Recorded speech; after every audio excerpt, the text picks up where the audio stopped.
deuxième partie des 4 parties de la nature humaine. Nature humaine basée sur le corps biologique, basée sur le corps psychique, les émotions.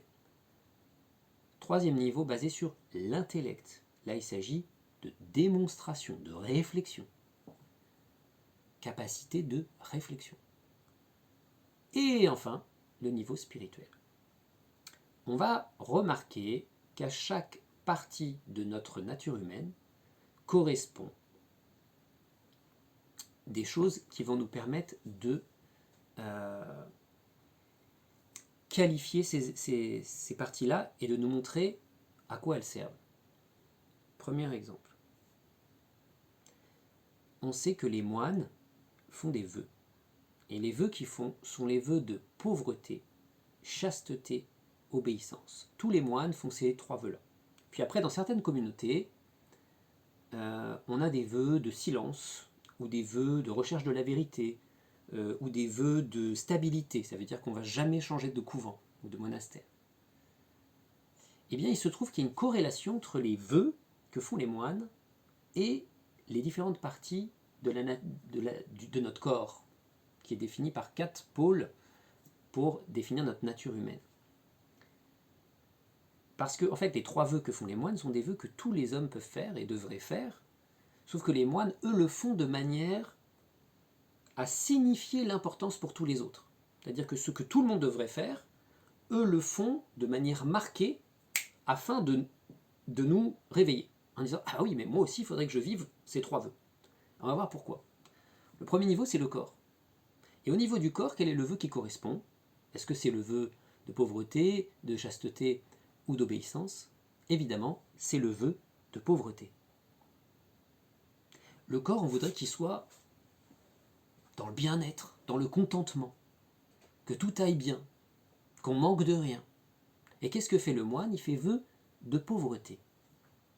Eh bien ça, c'est pour nous aider à révéler la véritable nature de notre corps. Notre corps n'est pas fait pour être contenté, bien gras, bien replé, bien nourri. Il est fait pour se donner.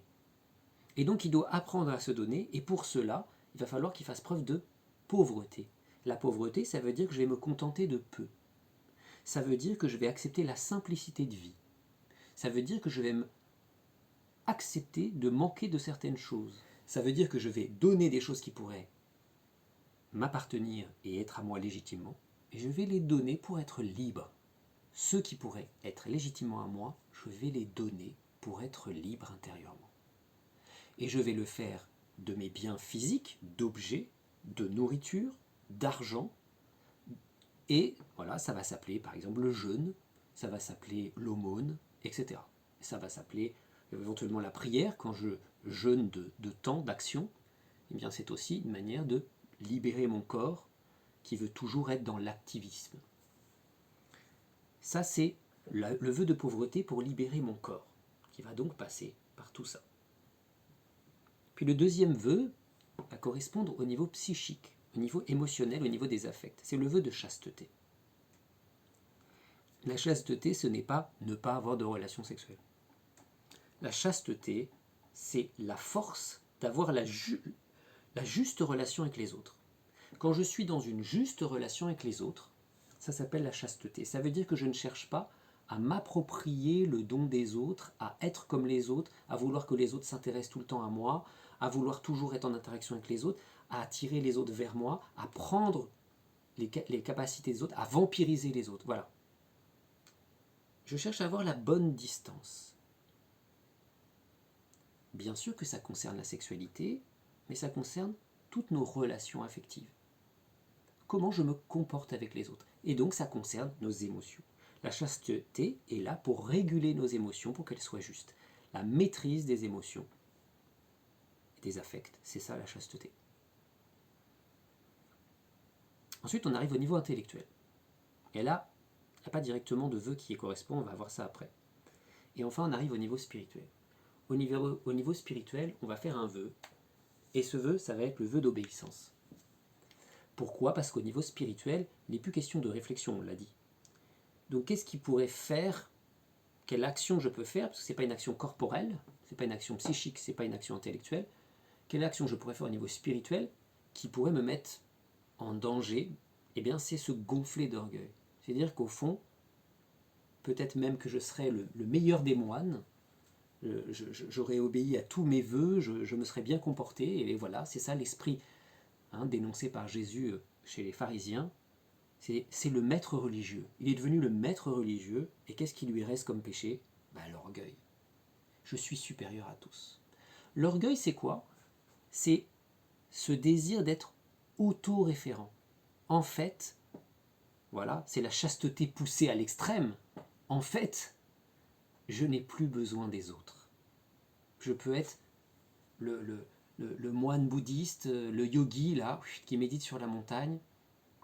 C'est la béatitude. Il est parfaitement en paix, parfaitement heureux. Il n'a besoin de personne. Il est totalement orgueilleux. Eh bien, pour chasser ça, il faut l'esprit d'obéissance. Alors l'obéissance, c'est pas l'obéissance aveugle, tu fais ce que je te dis, tu réfléchis pas, ça c'est pas l'obéissance, c'est simplement avoir l'humilité parce qu'on est très intelligent, n'oubliez pas que c'est le 4e degré, donc on a au-dessus de l'intelligence. On est très intelligent, donc on va faire preuve d'humilité, et comment?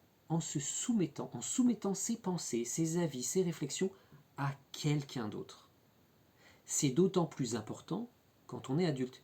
Un enfant, systématiquement, se confie aux adultes pour être guidé dans la vie. Un adulte pourrait se dire, c'est quoi la vie d'un adulte? C'est d'être autonome vis-à-vis de la société. Enfin, j'ai plus besoin des autres. Oh purée, pendant tant d'années, ils m'ont pris la tête à me dire fais ceci, fais pas cela, nanana. Ça y est, je suis maître de moi-même, j'ai maîtrisé mes émotions, je suis intelligent, j'ai réfléchi, j'ai construit ma vie, j'ai établi ma vie comme je voulais, j'ai travaillé, je suis comme je veux, j'ai plus besoin des autres. Ce serait le sommet. Et bien justement, pour éviter ça, il va falloir faire vœu d'obéissance, c'est-à-dire que sur certains aspects de ma vie, j'accepte de renoncer à ce que moi je pense juste. Il manque donc le vœu numéro 3, qui correspondait au niveau de l'intelligence. Je répète, le corps, vœu de pauvreté, l'âme, on appelle ça l'âme, l'anime, ce qui nous anime, l'âme, le psychisme, vœu de chasteté, juste relation aux autres, et il nous manque le 3e, qui est lié à l'intelligence, à l'intellectuel, à la raison. Quelle pourrait être la déviation de la raison? Alors bien sûr, il pourrait y avoir 2 problèmes, on va voir qu'à chaque fois ça se recoupe. Il pourrait y avoir une mauvaise relation aux autres, par exemple, je débat tout seul et les autres je m'en fiche, donc là je ne serais plus dans le dialogue, donc au niveau des émotions, il y aurait pas la chasteté ne serait pas juste. Par exemple, je prends toute la place dans un dialogue, là j'échange et puis c'est toujours moi qui veux la place, et bien là c'est au niveau émotif, ça ne va pas, on voit bien que ça grignote sur la chasteté. De l'autre côté, donc ça c'est le niveau bas, et du niveau haut, ça mord sur le niveau 4. Pourquoi? Parce que je pourrais être orgueilleux. J'ai compris, j'ai raison, je sais, et j'écoute plus les autres. Voilà. Le problème principal, ça va être l'autonomisation d'une pensée ou d'une réflexion. Ça va être la recherche de schémas parfaits. J'ai un schéma, il colle parfaitement à tout. J'ai tout compris. C'est pas forcément l'orgueil qui est là, mais la satisfaction d'avoir créé un modèle qui semble parfait. Et dans le monde académique ou dans le monde scientifique, notamment mathématique, c'est inattaquable.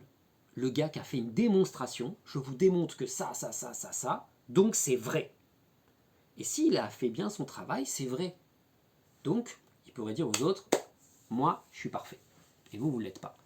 C'est pas seulement de l'orgueil, c'est une espèce de joie privée d'avoir su assembler des éléments ensemble, et c'est inattaquable. Oh, qu'est-ce que je suis brillant à rassembler des trucs ensemble. Les gens disaient, ben là, il n'y a rien à comprendre, et moi, plac, j'ai assemblé tout ça, oh, le feu d'artifice, et les gens font, waouh, qu'est-ce qu'il est fort celui-là, incroyable. Eh bien, il faudrait inventer donc un vœu qui puisse éviter cette dérive. Eh bien, j'ai recherché parce que je n'ai pas trouvé, mais si vous avez des éléments, donnez-les-moi. Dans la tradition spirituelle, qu'est-ce que ça pourrait être ce vœu?